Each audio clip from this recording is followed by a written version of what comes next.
नमस्कार, मैं मोहम्मद इमरान। स्वागत है आपका SFT न्यूज पर। तो शुरुआत करते हैं आज की ताजा खबरों से। सलीम इकबाल शहबानी साहब आज हर नहीं माननीय इकबाल शहबानी साहब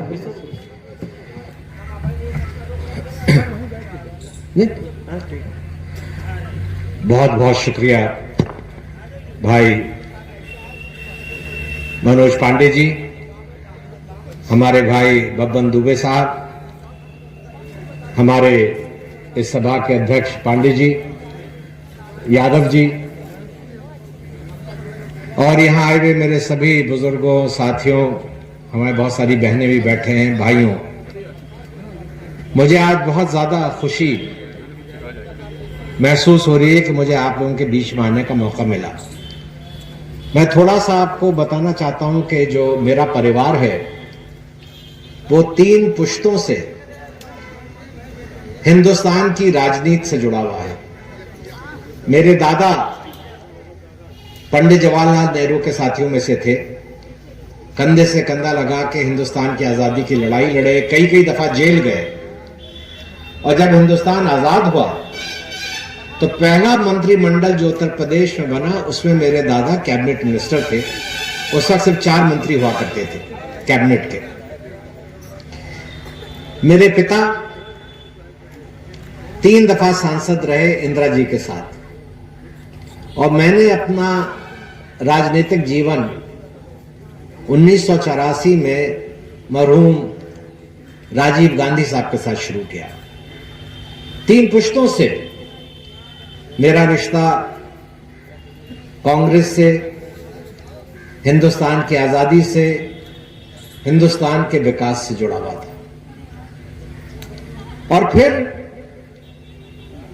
मैंने सोचा कि अब मेरी उम्र इतनी हो गई है, 5 दफा सांसद रहा, विदेश मंत्री बना, स्वास्थ्य मंत्री बना, देश की खिदमत करने का मुझको मौका मिला, देश में मिला, देश से बाहर जाके देश की खिदमत करने का मौका मिला।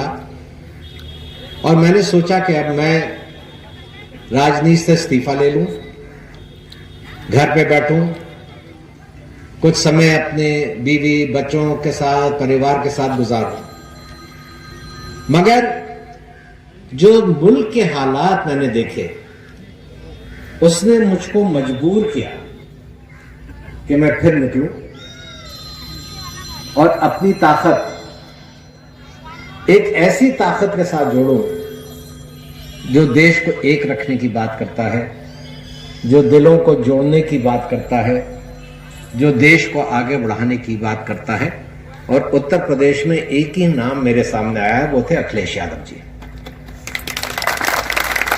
मैं आपको एक बात बताना चाहता हूं कि बहुत साल पहले की बात है।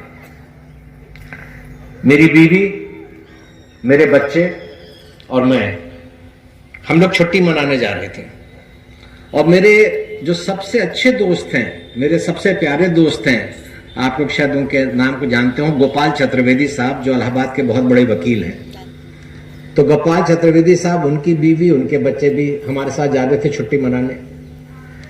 दिल्ली से हमारा हवाई जहाज उड़ के चंडीगढ़ पहुंचा, और चंडीगढ़ में एक भारतीय जनता पार्टी के बहुत बड़े नेता, जो अब इस दुनिया में नहीं है, प्रधानमंत्री भी बने, अटल बिहारी वाजपेयी जी भी उसी हवाई जहाज में आके बैठे। और फिर हम लोग का हवाई जहाज उड़ा चंडीगढ़ से मनाली के लिए। तो मैं जाके अटल जी के पास बैठ गया। मैंने कहा, अटल जी, मैं मुसलमान, मेरी बीवी मुसलमान, मेरे बच्चे मुसलमान, और ये मेरा दोस्त है, ये ब्राह्मण हिंदू, इसकी बीवी हिंदू, इसके बच्चे हिंदू, हम एक साथ छुट्टी मनाने जा रहे हैं, साथ साथ रहेंगे, साथ साथ खाएंगे, साथ साथ घूमेंगे। मैंने कहा, ये है मेरा हिंदुस्तान, आप वाला नहीं जो लोगों के दिल में नफरत डालता है। और अटल जी के पास जवाब नहीं था मुझे देने के लिए। ये हमारा देश है। मैं तो मुसलमानों के बीच में जाता हूं, कहता हूं बड़े गर्व से कहो हम मुसलमान हैं। मैं हिंदुओं के बीच में जाता हूं और कहता हूं बड़े गर्व से कहो हम हिंदू हैं। मगर एक लफ्ज आगे लगा दो, हम हिंदुस्तानी मुसलमान हैं, हम हिंदुस्तानी हिंदू हैं। जब तक देश से प्यार नहीं होगा, हमारा देश कमजोर हो जाएगा। आप ये देखिए, बहुत साल पहले, यहां तो कुछ बच्चे भी बैठे हैं, मगर हमारे जो सीनियर लोग हैं उनको मालूम होगा कि कारगिल में एक लड़ाई हुई, पाकिस्तान से दुश्मन घुसे और उन्होंने हमारी जमीन पर कब्जा करने की कोशिश की। 700 हमारे सिपाही उस कारगिल की लड़ाई में शहीद हुए। उसमें ब्राह्मण भी थे, उसमें ठाकुर भी थे, उसमें मुसलमान भी थे, उसमें बैकवर्ड भी थे, उसमें दलित भी थे। और इन लोगों ने अपनी जान की कुर्बानी भारतीय जनता पार्टी के लिए नहीं दी। इन्होंने अपनी जान की कुर्बानी Congress party, Samajwadi party, Bahujan Samaj party के लिए नहीं दी। इन्होंने अपनी जान की कुर्बानी इसलिए दी कि हम आप सुरक्षित रहें। इन्होंने अपनी जान की कुर्बानी इसलिए दी कि यह देश की हिफाजत हो। यह है हमारा देश कि हम लोग कंधे से कंधा लगा के खड़े हो जाते हैं, देश की सेवा करते हैं, देश को आगे बढ़ाने की कोशिश करते हैं। और ये नफरत की जो राजनीति है, आप कभी बहुत गहराई से सोचिए ये क्यों होती है। 5 साल नहीं होती है। जब चुनाव का समय आता है तो मंदिर की बात शुरू हो जाएगी, मस्जिद की बात शुरू हो जाएगी, नफरत की बात शुरू हो जाएगी। अभी अखिलेश यादव जी को लेके वो जिन्ना के ऊपर बयानबाजी शुरू हो गई है। कोई और मुद्दा निकालेंगे ये लोग, कुछ ना कुछ करने की कोशिश करेंगे। किस लिए आपने सोचा? क्योंकि मुश्किल से 10 सेकंड लगते हैं आपको अपना बटन दबाने में। उस 10 सेकंड में आप अपने 5 साल का फैसला दे देते हैं, जो फैसला आप वापस नहीं ले सकते, जो फैसला आप बदल नहीं सकते। जिसको आपने मुख्यमंत्री बना दिया वो 5 साल के लिए मुख्यमंत्री बन गया, जिसको आपने विधायक बना दिया वो 5 साल के लिए विधायक बन गया, जिसको आपने सांसद बना दिया वो 5 साल के लिए सांसद बन गया। आप फैसला वापस नहीं ले सकते। और आपके दिल को, आपके दिमाग को ये लोग उन बातों पे लगाने की कोशिश करते हैं कि जो आप ये फैसला लें ये सोच के ना लें, जज्बात में ले लें, नफरत में ले लें। जिस दिन हिंदुस्तान की जनता विकास के नाम पे वोट डालना शुरू कर देगी, उस दिन आपका एक एक एमपी, आपका एक एक विधायक मजबूर हो जाएगा आपकी सेवा करने के लिए, क्योंकि उसको मालूम है ये बातें नहीं चलेंगी। कभी कभी मैं कहीं जाता हूं, लोग कहते हैं कि हमारे बीच में शर्मानी साहब आए हैं, बहुत बड़े आदमी हैं। जब मेरी बारी आती है बोलने की तो मैं कहता हूं कि ये बड़ा आदमी क्या होता है, ये तो अपनी अपनी किस्मत होती है। किसी को ऊपर वाला बहुत कुछ दे देता है, किसी को नहीं मिलता, किसी को बहुत खुशियां मिल जाती हैं, किसी को नहीं मिलती हैं। मगर मेरी नजरों में सबसे बड़ा आदमी वो है जो किसी गरीब को देखकर उसको उठा के अपने दिल से लगा ले, वो आदमी बड़ा है, वो आदमी अमीर है। हमें अमीर अपने सोच में होना चाहिए, अपने काम करने के तरीके में होना चाहिए, इज्जत में होना। हमें बुजुर्गों की इज्जत करनी है, हमें औरतों की इज्जत करनी है। वो औरत जो हमको जन्म देती है, हमारी उंगली पकड़ के हमको चलना सिखाती है, हमारे मुंह में खाना रखती है, अगर उस औरत की हम इज्जत नहीं करेंगे तो हम किसकी इज्जत करेंगे? मुझे तो बहुत तकलीफ हुई थी जब मोदी जी ने एक बयान में कहा जो कांग्रेस पार्टी है वो तो एक बूढ़ी औरत है, तो क्या बूढ़ी औरत का हम उसकी इज्जत नहीं करेंगे? मोदी जी भूल गए कि उनको इस दुनिया में कौन लाया? एक औरत ही तो लाई। हाथ पकड़ के किसने उनको पहले कदम चलाया? एक औरत ने चलाया। सबसे पहला खाना उनके मुंह में किसने रखा? एक औरत ने रखा। और हम औरत की इज्जत नहीं करेंगे। ये मुल्क सिर्फ प्यार से चलेगा, ये मुल्क विकास से चलेगा, ये मुल्क भाईचारे से चलेगा। और इसलिए आज मैं आप लोगों के बीच में ये कहने आया हूं कि समय बहुत कम है। हमें ये नहीं देखना है कि हम किस बरादरी के हैं, हम किस मजहब के हैं। किसी तरह भी हम अपना रिश्ता ऊपर वाले से बनाएं, भगवान तक पहुंचने की कोशिश करें, वो हमारे और उसके बीच में है।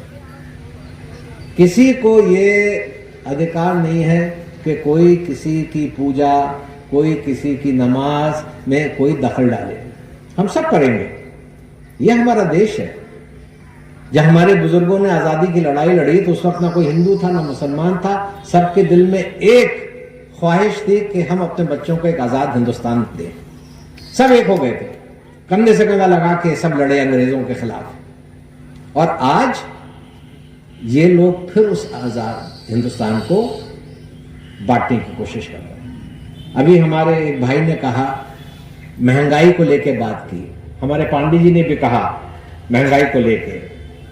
मैं आपको एक छोटी सी मिसाल देता हूं कि पेट्रोल डीजल ही महंगा नहीं हुआ है। आप देखिए कि सीमेंट की कीमत क्या थी और आज क्या हो गई है। आप देखिए लोहे की कीमत जो 1500 रुपए थी आज 6000 रुपए से ज्यादा की हो गई है।